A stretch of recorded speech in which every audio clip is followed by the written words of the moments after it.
사람이라는 존재가 참 똑똑하고 지혜로운 것처럼 보이지만 한편으로는 참 어리석은 존재입니다.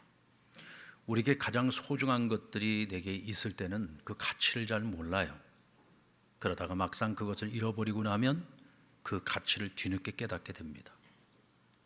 근데 막상 그것을 잃어버리고 난 후에 후회를 해보아도 이미 지나가 버린 것들이고 그것을 다시 회복하기는 어렵습니다.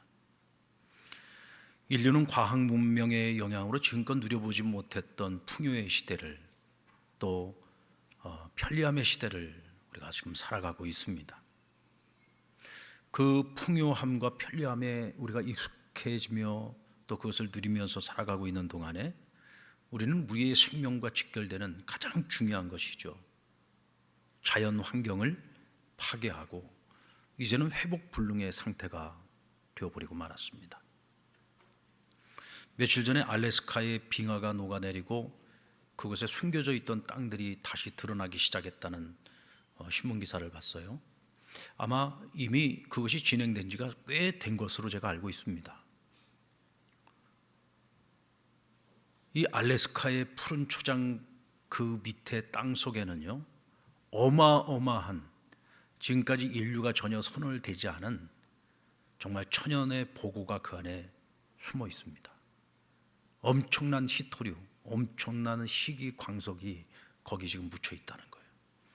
그래서 지금 전 세계에 내놓으라 하는 기업들이 그곳의 그 광물들을 차지하기 위한 전쟁을 벌이고 있다. 그런 신문 기사를 봤습니다. 하나님께서 인류에게 아무리 많은 징조를 보여주어도 인간의 탐욕과 욕망은 그칠 줄을 모르죠. 어쩌면은 빙하가 녹아버리고 땅이 드러나는 모습을 보면서 우리의 죄악을 반성해야 될 때에 또 그곳에서 새로운 광물을 채취하겠다고 전쟁을 벌이고 서로 다투고 있는 참 이 세상을 보면은 과연 이래서 우리에게 무슨 희망이 있겠는가? 인류는 결국 스스로 자멸의 길을 걸어갈 수밖에 없겠구나라는 생각을 갖게 됩니다. 우리는 코로나 팬데믹을 통해서 그동안 우리가 누려왔던 모든 것들이 당연한 것이 아니라 하나님의 은혜였다는 것을 우리는 경험했고 그것을 깨닫는 기회가 되었습니다. 우리가 이렇게 아름다운 성전에서 이렇게 좋은 환경 속에서 한여름 무더위 속에서도 우리는 시원하게 예배를 드리지 않았습니까? 때로는 추워서 옷을 겉옷을 입어야 되는 그렇게 좋은 환경 속에서 우리가 예배를 드리게 되었습니다. 그런데 여러분, 이렇게 예배를 드렸던 우리가 코로나 팬데믹이 오면서 셧다운이 되고 대면 예배가 금지되고 우리는 마음껏 교회당에 올 수도 없었고 성도들을 만날 수도 없었고 함께 모여 예배할 수도 없었습니다. 우리는 그 시간들을 통해서 우리가 지금껏 하나님 앞에서 누려왔던 우리의 신앙의 삶이 얼마나 행복한 삶이었는지, 얼마나 가치 있는 삶이었는지, 우리가 얼마나 많은 것들을 누리면서 살아왔는지 뒤늦게 비로소 깨달았죠. 많은 것을 잃어버리고 나서야 우리는 지금껏 누려왔던 것들의 가치가 얼마나 소중한 것이었는지를 깨달았습니다. 제가 한참 팬데믹이 한참일 때 우리 성도들에게 제가 늘 자주 말씀드렸던 것을 여러분들 기억하실지 모르겠어요. 기회가 찾아왔을 때 그 기회를 절대로 잃어버리지 말자. 하나님의 은혜를 누릴 수 있는 날들도 그리 많지 않다. 여러분들, 빙하가 녹아내리면서 고생대 시대에 얼어 있었던 바이러스들이 지금 다시 언제 창궐을 할지 모릅니다. 바이러스는 그렇게 쉽게 죽지 않습니다. 단지 빙하가 오면서 그것이 얼어 있었을 뿐이죠.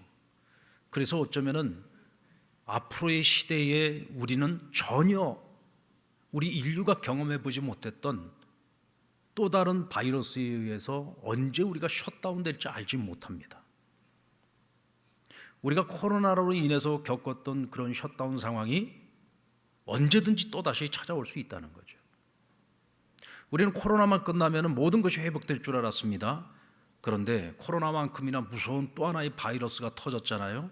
저 러시아의 푸틴 바이러스가 온 세계의 평화를 다 깨뜨리고 지금 온 세계를 지금 다 경제적으로나 모든 면에서 어렵고 힘들게 만들고 있지 않습니까?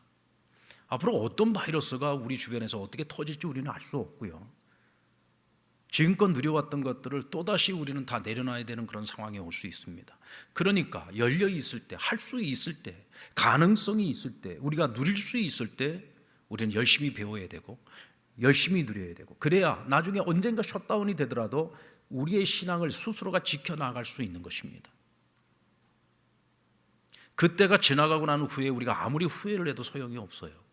열려 있을 때를 우리는 절대로 놓치면 안 됩니다. 이 기회를 잃어버려서는 안 되죠. 그래서 우리는 더욱더 모이기를 힘써야 되고, 성전 예배를 더욱더 회복하기 위해서 사모하고 노력해야 되고, 말씀을 배우기 위해서 더욱 힘쓰고, 그리고 함께 모여 기도하기를 힘쓰고 성도들 간의 사랑의 교제를 더 열심히 해야 되는 것입니다. 언제 이 모든 것들이 스톱 될지 몰라요. 이 기회를 잃지 마시기 바랍니다. 오늘 보면 시편 84편은 고라자손의 시입니다. 이 고라자손은 레위 지파의 한 족속인데, 이 고라라고 하는 사람이 출애굽 광야 생활을 하는 중에 모세에게 반기를 들었다가 그와 함께 했던 사람들이 하나님의 심판을 받게 되죠. 그와 함께 했던 사람들이 땅에 갈라지고 땅이 그들을 다 집어삼키게 됩니다. 그런데 다행스럽게도 고라의 아들들, 고라의 자식들 가운데 아버지가 하고 있는 그 행위가 잘못됐다는 것을 알고 아버지와 동참하지 않은 자식들이 있었어요. 그래서 하나님께서는 그 자식들로 하여금 레위 지파의 한 지파의 명맥을 계속 이어가게 했습니다. 그리고 나중에 성전이 세워지고 난 이후에는 성전의 문지기로서의 역할을 그들에게 맡기셨죠. 자, 그런데 오늘 시편 84편은 이 고라 자손 가운데 한 사람이 쓴 시인데, 오늘 이 시인은 더 이상 성전에서 예배를 드릴 수 없는 상황 속에 처해 있다는 것을 오늘 그의 시 전체를 통해서 알 수가 있어요. 3절 말씀에 보면, 참새도 주의 제단에서 제 집을 얻고 제비도 새끼 둘 보금자리를 얻었는데 나는 하나님 앞에 예배할 성전이 없다는 거예요. 나는 성전에 가서 예배를 드릴 수도 없고 성전에 함께 할 수도 없는 그런 처지에 내가 지금 놓여 있다는 것입니다.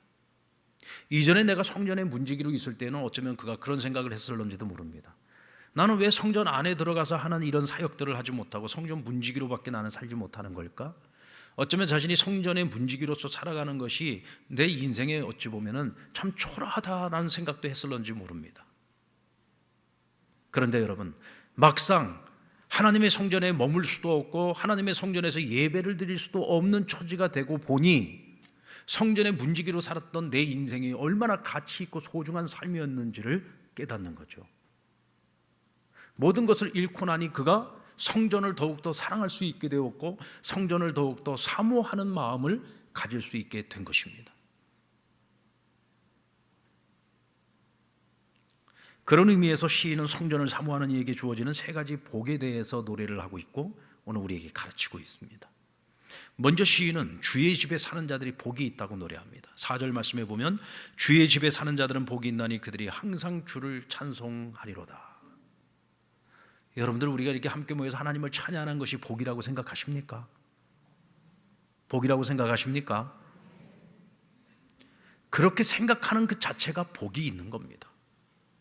뭐 늘 우리는 찬송하고 사니까, 우리는 늘 예배하고 사니까, 우리가 예배를 드릴 때마다 내가 예배자의 이 자리에 내가 있을 수 있다는 것이 얼마나 큰 은혜고 축복인지를 알지 못한다면 우리가 암만 많은 예배를 드린다고 해도 그 예배는 우리에게 아무 의미가 없는 거죠.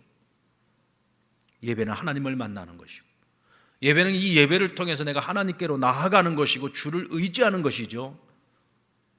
이것이 얼마나 큰 은혜고 축복입니까? 오늘 우리가 그것을 가치를 아는 것이 복이라고 오늘 시인은 말하고 있습니다. 이스라엘 백성들에게 성전은 하나님의 집이요 또 하나님의 임재의 장소요, 이스라엘 백성들 하나님 만나 주시는 장소였습니다. 그러니까 하나님의 전인 성전을 사랑한다, 성전을 사모한다는 말은 곧 하나님을 사랑하는 것이고 하나님을 사모하는 것입니다. 다윗이 왕 위에 오르고 제일 먼저 했던 일은 여호와의 법궤를 예루살렘으로 모셔오는 일이었어요.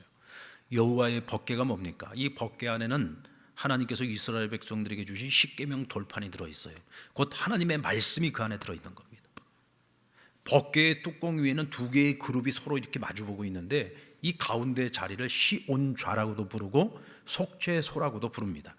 바로 그 자리가 여호와께서 임재하시는 자리인 거죠. 그러니까 이스라엘 백성들에게 여호와의 법궤라고 하는 것은 곧 하나님의 임재의 상징이요 곧 하나님이신 겁니다. 다윗이 왜 여호와의 법궤를 예루살렘으로 모셔오는 일을 그토록 기뻐했느냐? 하나님을 모셔오는 일이었기 때문이에요. 그래서 마치 어린아이처럼 옷을 벌거벗고 춤을 추면서 노래하면서 여호와의 법궤를 모셔오는데 맨 앞에서 선두에서 주의하면서 오지 않았습니까? 너무 기뻤던 거죠. 그만큼 다윗은 하나님을 사랑하고 정말 열망을 했던 거예요. 그뿐이겠습니까? 백향목으로 지은 자신의 궁정에서 그는 단 하루도 기쁘고 행복하지 않았어요. 왜냐하면 나는 이렇게 좋고 아름다운 집에서 나는 지금 살고 있는데 하나님께서는 텐트나 마찬가지인 성막 안에 아직도 머물고 있는 것을 너무 안타깝게 여겼어요. 나는 이렇게 좋은 집에 사는데 어찌 내가 하나님을 저런 곳에 모실 수가 있는가? 그의 마음의 소원은 하나님께 가장 아름다운 집을 지어드리는 거였습니다. 내가 살고 있는 이 궁정과는 비교할 수 없을 만큼 화려하고 아름다운 집을 하나님께 지어드리기를 원했어요. 하지만 하나님 그것을 거절하십니다. 나는 사람의 손으로 지은 집이 아무리 아름다울지라도 나는 사람의 손으로 지은 집에 내가 제한될 수 없는 존재다. 그리고 넌 너무 많은 피를 흘렸다. 수많은 전쟁터에서 수많은 사람들의 피를 흘렸던 그 손으로 지어진 집에 내가 어찌 머물 수 있겠는가? 하지만 그의 아들 솔로몬의 손에 하나님의 성전이 지어지는 것을 허락하십니다. 그것은요 솔로몬이 뭘 잘했기 때문이 아니에요. 하나님께서 다윗의 그 마음과 중심을 보시고 기뻐하셨기 때문입니다. 하나님을 사랑하는 마음, 하나님을 열망하는 마음, 사모하는 마음, 그 마음을 귀하게 여기셨기 때문에 내가 너의 손은 아니지만 너의 아들의 손으로 지어진 성전에 내가 머물 것이고 그곳에서 내 백성을 만날 것이다. 하나님이 약속해 주셨습니다. 다윗은 비록 내 손으로 지어지는 성전은 아니었지만 아들 솔로몬이 왕위에 오르면 제일 먼저 성전부터 건축할 수 있도록 모든 준비를 다윗이 다 했어요. 자신의 전 재산을 다 갖다 바쳤습니다. 스스로가 자원해서 먼저 본을 보였습니다. 그러자 모든 관원들 그리고 백성들이 전부 자발적으로 자원해서 하나님의 성전을 지을 재료들을 다 갖다 바쳤습니다. 솔로몬이 한 일은 아버지가 해놓은 거 가지고서 성전을 건축한 것밖에 없어요. 심지어는 성전 설계도까지 전부 다윗이 다 마련했던 겁니다. 할렐루야. 하나님을 사랑하는 다윗의 그 마음, 하나님을 사모하는 다윗의 그 마음은요 추상적인 것이 아니었어요. 여러분 사람이요 말로 사랑한다 이거 못할 사람이 누가 있겠습니까? 여러분들 원래 바람 피우는 사람들이 집에서는 그렇게 사랑한다 한다 그래요. 왜 그럽니까? 밖에서 못된 짓 하니까 안에서 그거를 숨기려면은 해야 되는 거죠. 그래서 아내가 생각할 때는 내 남편이 나만 사랑한다고 생각하도록 만드는 거예요. 그래서 사랑한다 그러면서 뒤통수 치고 밖에 나가서는 딴짓하는 거죠. 여러분 다윗은 하나님을 사랑하는데 그렇게 하잖아요. 이중적으로 하지 않았어요. 온 몸과 마음과 정성을 다해서 내 것을 생각하기 전에 먼저 하나님의 것부터 먼저 생각을 했습니다. 자기중심적인 것이 아니라 그는 언제나 하나님 중심이었고요. 자신의 모든 것을 다 들여서 하나님을 사랑했습니다. 이게 진짜 사랑인 거죠. 말로만 하는 사랑은 사랑이 아니죠. 내가 사랑하는 것 같다라고 생각하는 것과 진짜로 내가 사랑하는 것은 달라요. 그럼 그가 그 사람을 사랑한다는 걸 어떻게 알 수 있느냐? 자기를 전부 다 바쳐서 사랑하는 것이 진짜 사랑인 거죠. 여러분 남편이 아내를 사랑하고 아내가 남편을 사랑하고 부모가 자식을 사랑할 때 그렇게 하지 않습니까? 아내의 기쁨이 나의 기쁨이고 나의 기쁨이 또 자식의 기쁨이 나의 기쁨이고 이게 부모의 마음이고 부부의 마음 아니겠어요? 그런 마음이 아니라면 그건 부부가 아닌 거죠. 그냥 부부로서 살고 있기는 한데 진정한 부부의 마음은 아닌 겁니다. 진짜 부부는 그런 마음을 가져야 되는 거예요. 내 이웃을 내 몸과 같이 사랑하라. 평생을 부부로 같이 살아가면서 서로가 그렇게 사랑하지 못하면 그게 무슨 부부입니까? 남보다도 못한 거죠. 그게 진짜 사랑인 거예요. 다윗은 그렇게 하나님을 사랑했습니다. 그러니 하나님께서 이 다윗을 사랑하지 않을 수가 없어요. 당대에 그에게 복을 주셨을 뿐만 아니라 그가 다스리는 나라를 축복해 주셨고 또 그 후손들을 축복해 주시지 않았습니까? 여러분, 그의 아들 솔로몬이 나중에 하나님 주신 지혜를 가지고 정말 세상에서 가장 유명한 왕이 되었고 또 모든 사람들로부터 정말 부러움을 사는 그런 왕이 되었죠. 그런데 그 부러움을 가지고서 무슨 짓을 저질렀습니까? 온갖 이방 여인들을 갖다가 아내로 삼아가지고 우상 숭배를 그 인생 마지막에 얼마나 많이 저질렀습니까? 어쩌면 하나님께로부터요 가장 큰 벌을 받아야 될 사람 중에 하나가 솔로몬이에요. 그렇게 은혜를 많이 받았으면 은혜에 합당한 삶을 살아야 되는데 은혜의 정반대의 삶을 살았던 거죠. 그런데도 하나님께서 솔로몬을 벌하지 않았어요. 당대에 벌하지 않았습니다. 그 이유는 하나님께서 다윗과 한 약속이 있었기 때문이에요. 다윗을 생각하고 다윗과의 약속을 생각해서 하나님이 솔로몬을 처벌하지 않았던 것입니다. 그만큼 하나님께서 다윗을 사랑하셨고 다윗을 축복하셨던 거죠. 여러분, 하나님의 성전을 사랑하십니까? 하나님의 성전을 사모하십니까? 그래서 우리는 성전 중심의 삶을 살아가는 거예요. 함께 성전에 모여서 하나님 앞에 함께 모여서 하나님 앞에서 성전에 예배를 드리는 것이고, 성전에서 함께 모여서 우리가 같이 성경 공부도 하고 함께 기도도 하고 하나님을 찬양하기도 하고 또 성전에 모여서 함께 성도들과 사랑의 교제를 나누고. 사실 여러분, 누가 교회입니까? 내가 교회고 우리가 교회예요. 사람이 교회인 겁니다. 근데 사람들이 함께 모일 수 있는 곳이 없으면 어떻게 같이 모여 예배를 드릴 수가 있어요? 그래서 하나님께서 우리에게 성전을 허락해 주신 겁니다. 이 성전에 하나님께서 임재하시고 이 성전에서 우리 공동체의 예배를 기뻐 받으시면서 예배 가운데 우리에게 은혜를 주시는 것이고 예배 가운데에서 우리를 치유해 주시는 것이고 예배하는 가운데 한 주간을 살아갈 수 있는 새로운 영적인 힘을 하나님께서 우리에게 공급해 주시는 거예요. 지혜를 주시는 것이고요. 그래서 성전 예배, 공동체 예배, 함께 모여서 예배하는 이 자리가 너무나 귀하고 존귀한 것입니다. 여러분, 우리는 지금 그 모든 것들을 누리고 있습니다만은 저 북녘 땅에 있는 지하교회 성도들을 생각해 보십시오. 그들은 성전이 없어요. 성전이 없으니까 함께 모여서 공동체 예배를 드릴 수가 없습니다. 함께 찬양을 할 수도 없고 함께 예배하고 함께 기도할 수도 없고 늘 홀로 아무도 없는 곳에 가서 산에 들어가서 아니면 자기 방에서 이불을 뒤집어 쓰고 혼자 그렇게 예배를 드려야 되는 거예요. 그들에게 있어서 우리 한국교회 성도들이 얼마나 부럽겠습니까?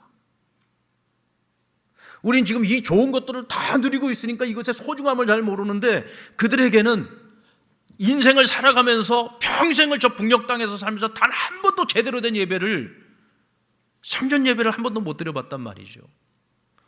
예전에 모퉁이 돌 이상 목사님이 평양을 방문을 했을 때 호텔에 들어가는데 웬 늙은 할머니 한 분이 오더니 목사님 손을 딱 잡으면서 손에다 뭘 쥐어주더래요. 그러면서 짧게 말을 하고 빨리 지나가는데, 목사님, 저 기독교인입니다. 제가 평생 하나님 앞에서 교회 가서 예배를 한 번도 못 드렸습니다. 하나님 앞에 예배 드리면서 헌금을 드리고 싶은데 내가 헌금을 드릴 곳이 없어서 차곡차곡 모아놨다는 거예요. 이 모아놓은 거, 이게 북한 돈이긴 하지만 이거 한국에 가시면 꼭 예배 시간에 성전에 드려달라고.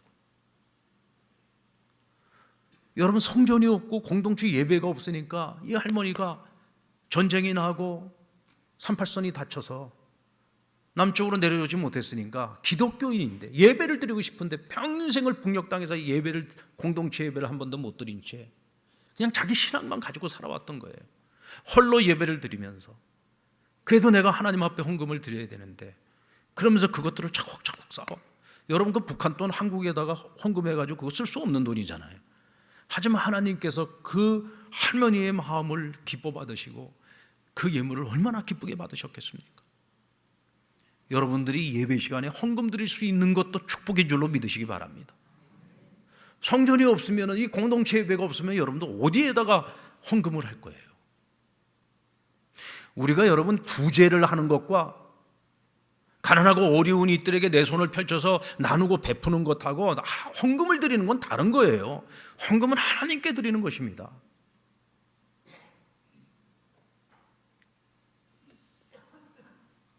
하나님께서 보실 때에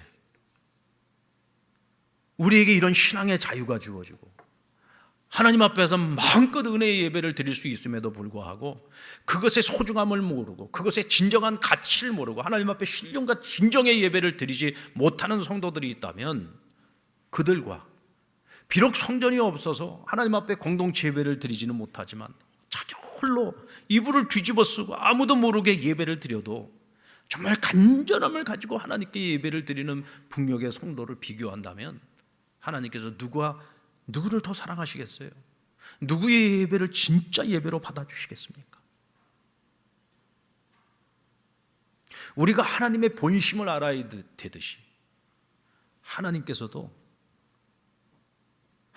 우리의 본심을 보기를 원하시는 거예요. 우리가 얼마만큼 하나님 앞에 진심을 가지고 예배하는지, 얼마나 진정성을 가지고 하나님 앞에 예배하는지. 여러분, 하나님의 성전을 사랑하시기 바랍니다. 사모하시기 바랍니다. 성도들을 귀히 여기십시오. 우리의 예배를 사랑하십시오. 그런 일이 절대로 일어나서는 아니 되겠지만 언젠가 또다시 셧다운이 될 수도 있습니다.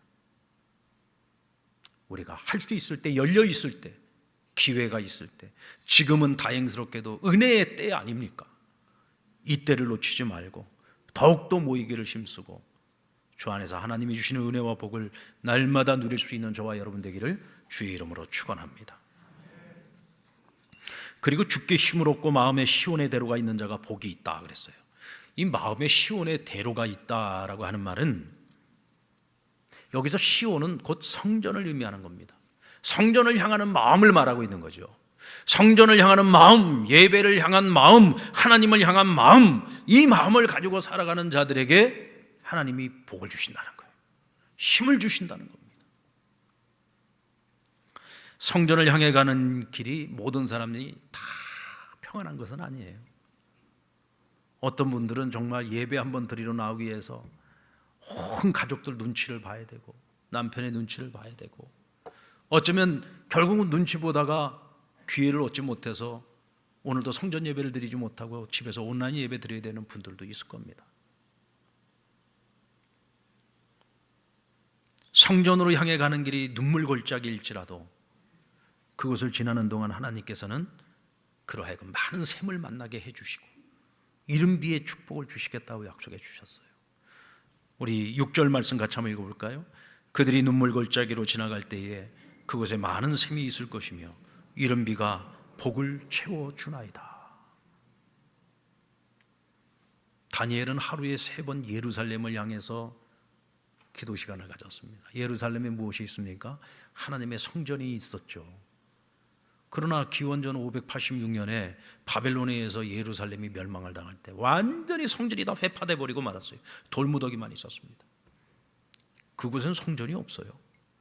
그런데도 다니엘은 바벨론 땅에서 늘 그 예루살렘 쪽을 바라보고 성전이 있는 곳을 바라보면서 하나님 앞에 기도를 드렸던 겁니다. 무슨 기도를 드렸을까요? 그가 늘 성전을 향하면서 성전을 향한 그 마음, 그 사랑과 사모하는 마음을 가지고 대체 무슨 기도를 드렸겠습니까? 다니엘서 9장 말씀에 보면은 거기 이 다니엘의 기도가 나오는데 다니엘이 어떤 기도를 드리느냐? 하나님께서 예레미야 선지자를 통해서 약속하셨던 70년이 지나면 다시 돌아가게 될 것이라는 그 약속의 말씀을 붙들고 그는 매일 기도했습니다.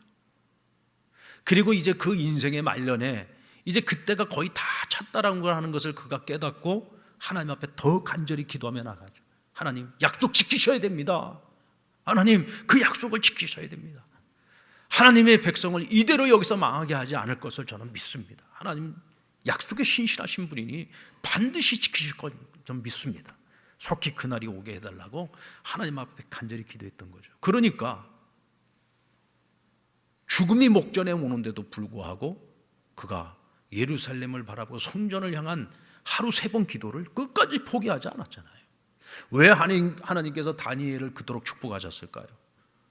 왜 바벨론과 바사 왕국의 모든 지혜자들보다 더 뛰어난 지혜를 주시고 그러하여금 만인지 재상이 되도록 만드시고 세상에 선한 영향력을 미칠 수 있는 그런 인생으로 그를 높여주셨습니까? 그는 늘 성전을 사랑하고 사모하는 마음, 성전을 향한 마음을 가지고 있었단 말이지요. 예배자의 마음을 가지고 있었던 거예요. 하나님을 사랑하고 사모하는 마음을 가지고 있었던 겁니다. 하나님 그 마음을 너무너무 귀하게 여기신 거죠. 그래서 하나님이 그를 높이신 것이고 그를 들어서 하나님 사용해 주신 것입니다. 짝믿음을 가지고 계시는 분들 가운데 대면 예배 나오고 싶은데도 못 나오시는 분들이 꽤 있어요. 저는 그분들이 속히 성전 예배에 참석할 수 있도록 우리 성도들이 함께 기도해 줬으면 좋겠어요. 그리고 그분들도 어떤 경우에도 포기하지 말고 성전을 향한 마음을 가지고 차탄 예배 드리고, 그리고 속히 주님 앞에 나가서 예배 드릴 수 있는 그날을 간절히 바라면서 기도하시면은 그 가운데에서도 하나님이 잃어버린 시간이 아니라 수많은 은혜의 샘들을 만나게 하실 것이고, 그래서 결국은 하나님이 그 가족들의 마음, 남편의 마음, 아내의 마음, 자식들의 마음 하나님 다 만지셔서 온 가족이 함께 주께로 나오게 되는 날이 반드시 오게 됩니다. 근데 중요한 것은 뭐냐면 우리가 스스로 포기해버리고 스스로 성전을 향한 마음을 잃어버리는 것이 이게 가장 문제인 거죠. 이 마음은 절대로 하나님 주시는 마음이 아니잖아요. 이건 하나님 주시는 마음이 아닙니다. 오늘 우리의 마음이 성전과 멀어지고 있다면, 신앙 공동체와 멀어지고 있다고 한다면, 함께 모여서 드려지는 이 예배와 이 기도와 이 아름다운 것들을 잃어버리게 된다면 여러분, 우리는 하나님의 은혜와 복과 멀어질 수밖에 없습니다. 아니, 성전을 향한 마음이 내가 성전인데, 내가 교회인데, 내가 어디서나 집에서 예배를 드리는지 어디서 예배를 드리는지 그게 예배 아니냐? 여러분, 그럴 것 같으면 뭐 하려고 이스라엘 백성들을 다시 예루살렘으로 데리고 가십니까? 왜 예루살렘에 돌아간 이스라엘 백성들이 그곳에 가서 또 다시 성전을 짓게 하셨어요? 하나님께서는 성전을 짓게 하시고 그 성전에 머무시면서 이스라엘 백성들을 만나 그들이 하나님께 예배하기를 기뻐하셨던 거죠. 세상에 많은 장소가 있지만 하나님께서는 성전을 거룩하게 구별하셔서 그곳에서 백성들의 예배를 받기를 원하셨다. 왜 오순절 성령 강림 사건 이후에 이 땅에 교회를 세우시고 신앙 공동체를 만드시고 왜 그들이 함께 모여 공동체 예배를 드리도록 만드셨습니까? 성도들이 함께 모여 공동체 예배를 드리는 그 가운데 하나님께서 임재하시고 주님께서 임재하셔서 그 예배를 기뻐 받으시고 그 자리에서 우리를 만나시고 교제해 주시는 거예요. 나 홀로 예배 잘 드리면 되지. 여러분, 그건 진정한 예배가 아니에요. 절대로 신앙 공동체를 무시하면 안 됩니다. 공동체를 떠나서 나 너무 행복하다, 난 지금 나 혼자 예배 잘 드리고 있다. 여러분, 그게 얼마나 무서운 얘기인지 아십니까? 엄청난 교만인 거죠. 하나님은 예배를 그렇게 만드신 것이 아닙니다. 어쩔 수 없는 팬데믹과 같은 그런 상황이 아니고서는 우리는 함께 예배를 드리는 거예요. 공동체 예배를 하나님이 기뻐 받으시고 그 예배 가운데 임재하시며 은혜와 복을 주시는 것입니다. 그리고 주를 의지하는 자는 복이 있다고 노래합니다. 11절 말씀에 보면 하나님은 주께 의지하는 자에게 해요 방패가 되시고 은혜와 영화를 주시고 좋은 것을 아끼지 아니하시겠다고 했어요. 누구에게요? 주를 의지하는 자. 이스라엘은 이 약속의 복을 누리지 못했어요. 왜냐하면 하나님을 의지하지 않았거든요. 하나님의 백성인데 하나님을 의지하지 않고 무엇을 의지했어요? 자기들이 가지고 있는 힘을 의지했고 이방 민족을 의지했어요. 자기들의 우방을 의지했습니다. 우리로 말하면 미국이 우리를 지켜줄 거라고 생각하는 거죠. 이웃 국가들이 우리를 지켜준다고 생각하는 겁니다.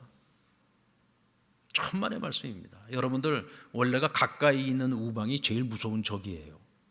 그래서 우방은 멀리 있는 나라를 우방으로 삼아야 된다. 그런 면에서 보면 우리나라가요, 미국이 우방인 것은 고마운 일입니다. 왜냐하면 멀리 있는 나라는 절대로 와서 우리를 삼키지 않아요. 왜냐하면 삼켜도 그거는 계속해서 유지하기가 어렵거든요. 그래서 가장 가까이에 있는 중국이나 일본과 같은 나라들, 또 저기 북쪽에 있는 나라, 이게 제일 위험한 나라예요. 왜냐하면 그 나라들이 우리를 삼키우게 되면 그 바로 옆에 붙어 있기 때문에 계속해서 지배를 할 수가 있거든요. 그래서 원래 우방은 가까이에 있는 나라 민족이 아니라 가장 멀리 있는 곳에 있는 나라. 그래서 우리가 어려울 때는 언제든지 도와주고 다시 돌아갈 수 있는 나라를 우방으로 삼아야 되는 거예요. 결국은 남유다와 북이스라엘이 그들이 의지했던 우방들에게 버림당하고 결국은 그들에 의해서 멸망을 당하지 않았습니다. 하나님께서 선지자들을 통해서 그렇게 돌아오라 회개하라 어진듯이 회개하고 돌아오면 다시 관계를 회복하시겠다고 하나님께서 선지자들을 통해서 얼마나 오랜 시간 동안을 말씀하시고 기회를 주셨습니까? 끝까지 말 안 들었습니다. 교만한 백성들, 목이 곧은 백성들, 결국은 나라가 망해버렸어요. 망하고 난 후에 후회했지만 이미 소용없어요. 나라는 다 부서져 버렸습니다. 다 망가져 버렸습니다. 황무지가 되어버렸죠.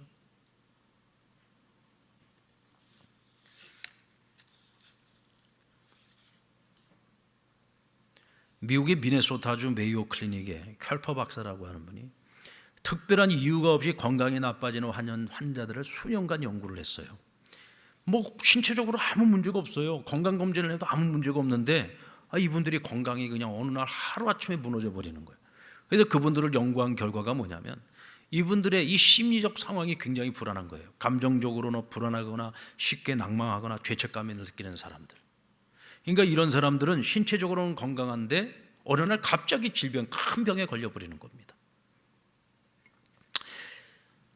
켈퍼 박사는 이런 환자들을 삶의 균형이 무너진 상태라고 이야기를 합니다.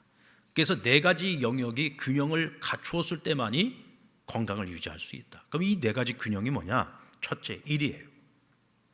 둘째, 여가. 세 번째, 사랑. 네 번째는 예배입니다.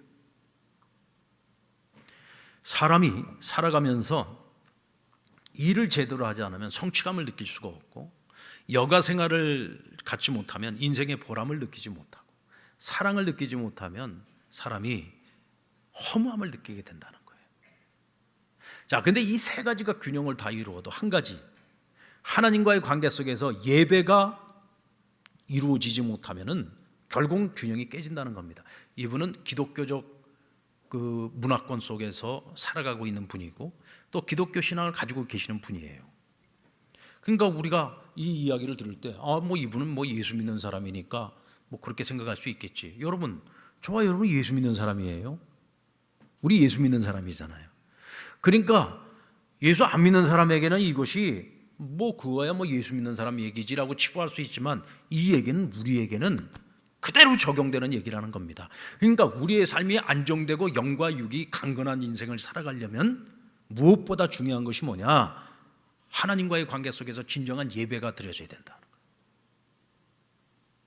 그래서 일과 여가와 사랑이 정말 가치를 갖게 되고 이것이 우리를 건강하게 만들려면 하나님과의 관계 속에서 온전한 예배가 드려질 때, 저는 이 얘기가 100번 1000번 맞는 얘기라고 생각합니다. 여러분들 우리 예배 생활이 무너지면은요, 여러분들 범사가 잘 될 것 같습니까? 요한 3서 2절 말씀에 보면은 내 영혼이 잘 된 것 같이 범사가 잘 되고 강건하기를 간구하노라 그랬어요. 영혼이 잘 돼야 범사가 잘 되는 거예요. 영혼은 잘못되어져 있는데 범사만 잘 되고 있다. 이 범사가 잘 되는 것이 과연 축복이 될까? 아니요, 오히려 이것이 재앙이 될 수도 있습니다. 우선순위가 분명해야 돼요. 먼저는 영혼이 잘 되는 것입니다. 하나님과의 관계 속에서 우리의 예배 생활이 온전함으로 하나님 주시는 은혜와 축복, 영적인 복을 누릴 때 비로소 우리가 세상에 나가서 하는 모든 일들이 형통할 수 있는 것이고 그것이 내게 복이 되는 거예요. 이때 우리가 영적으로도 건강해지고 정신적으로도 건강해지고 우리의 삶 자체가 건강해지는 것입니다. 할렐루야. 우리가 왜 예배를 드려야 됩니까? 예배는 하나님이 기뻐 받으시는 거니까, 또 신앙인의 가장 기본 행동이니까, 기본 행위니까, 뭐 그것도 다 합리적인 이유입니다만은 사실 우리가 개인적으로 생각을 해보면, 여러분들 왜 오늘 하나님 앞에 나와서 예배 드리세요? 한 주 내내 우리가 그리스도인으로서 그리스도인답게 하나님의 뜻에 합당하게 살려고 노력하고 애썼지만 세상살이 만만치 않죠. 주일날 들었던 말씀 가지고서 한 주간을 살아보려고 했지만 여지없이 무너지잖아요. 그래서 우리는 한 주간 동안 또 많은 상처와 우리의 마음과 심령이 많이 지쳐있는 가운데 주님 앞에 나오는 거예요. 그래서 오늘 우리는 이 예배를 통해서 다시금 나의 모든 연약함, 나의 지나간 모든 허물들을 다 주님께 맡기고 다시금 주를 의지하기 위해서 이 자리에 나오는 거예요. 주를 의지하기 위해서, 주님을 의지하기 위해서. 하나님, 내가 옳은 길을 걸어갈 수 있도록 저 좀 도와주세요. 저 좀 도와주세요. 제가 한 주간 살아가면서 또다시 세상에 흔들리고 요동치는 인생이 아니라 주의 말씀에 붙들려서 살아갈 수 있는 인생, 주를 바라보고 오직 주만 의지하며 살아갈 수 있는 인생 살아갈 수 있게 해달라고, 주께 나를 온전히 의지하기 위해 이 자리에 나와서 지금 우리가 예배하고 있는 것 아닙니까? 근데 너무 감사한 것은 주를 의지하는 자들에게 하나님께서 해가 되시고 방패가 되시겠다고 했어요. 여러분, 우리가 해 없으면 살 수 있어요, 없어요? 우리 해 없으면 다 얼어 죽습니다. 우리에게 해가 되어 주신다는 것은 하나님 우리에게 생명이 되어 주신다는 거예요. 방패가 되어 주신다. 어떤 세상의 해가 우리에게 다가와도 다 막아 주신다는 겁니다. 우리에게 은혜와 영화를 주시고 우리에게 그 어떤 것도 아끼지 아니하시겠다고 약속하셨어요. 주를 의지하는 자에게 하나님은 그 무엇도 아끼시지 않습니다. 여러분, 그런데도 주를 의지하지 않을 겁니까? 마음대로 하세요. 아니, 이렇게 복을 약속해 주셨는데도 불구하고 나는 막 세상이 더 좋고 나는 내가 가진 것 의지하고만 살아도 나는 내 삶이 그냥 프리패스고, 나 굳이 내가 주만 의지하자, 주만 의지한다고 떡이 나오냐 뭐가 나오냐, 그럼 그러고 사세요. 제가 분명히 장담하는 것은 이건 주를 의지하는 자에게 하나님께서 약속하신 거예요. 내가 그에게 해가 될 것이고, 내가 그에게 방패가 될 것이고, 은혜를 줄 것이고, 영화롭게 할 것이고, 내가 그에게는 어떤 것도 아끼지 아니하시고 복을 주시겠다는 거예요. 바라기는 우리 상남교회 살아가는 모든 성도들이 성전을 사랑하고 사모하며 성전을 향한 마음을 늘 가지고 예배를 사모하시고 늘 주를 의지하면서 살아가시기 바랍니다. 오늘도 예배하는 이 자리에서 주를 의지할 때 하나님께서 우리를 위로해 주시고 우리를 격려해 주시고 우리에게 힘을 주시는 거예요. 우린 예배를 통해서 그것을 또 받아서 한 주간을 주님이 약속하신 그 은혜와 복을 누리면서 우리가 살아갈 수 있는 것입니다. 사랑하는 여러분, 금주간 성전을 더 사랑하십시오. 성전을 더 사모하십시오. 지금 교회는 안 나오시는데 어느 성도님 한 분이요, 자기는 늘 정경산 꼭대기에 올라가가지고 늘 우리 상남교회를 바라보면서 기도하신대요. 근데 교회는 안 나오셔. 그래서 내가 그럼 산꼭대기에서 그럼 무슨 기도를 하냐 그랬더니 하나님께도 기도하고 부처님께도 기도하고 그냥 온갖 신들에게 기도를 한다. 그 내가 참, 그래도 제가 한 가지 기특하게 생각한 거는 상남교회를 바라보고 기도를 한대요. 그래도 이분 마음에 성전을 사모하는 마음은 있구나. 그래서 제가 근데 부처님 이름으로는 기도하지 말라고, 그 예수 이름으로만 기도하시라고. 아직 신앙은 없는 거죠. 그러면서도 한편으로 생각해 보니까 근데 우리 교인들 가운데 어쩌면 이분만큼도 하나님 성전을 사모하지 않는 분들도 있을 수 있겠구나. 저는 그런 분이 한 분도 없었으면 좋겠어요. 이 은혜의 때를 절대로 놓치지 마시고, 오늘 이 자리에 함께하지 못하고 오늘 가정에서 온라인으로 지금 예배를 하고 있는 성도님들, 피치 못할 사정이라면 어쩔 수 없습니다만, 그러나 그렇지 않으면 성전을 사모하고 이 예배의 자리로 나오십시오. 지금이 때이고 지금이 기회입니다. 이 때를 놓치고 난 이후에 언젠가는 내 신앙 내 스스로가 지킬 수도 없는 그날이 올 수도 있습니다. 그날이 오기 전에 주께로 나올 수 있는 우리 사랑하는 모든 성도들이 되시기를 주의 이름으로 축원합니다.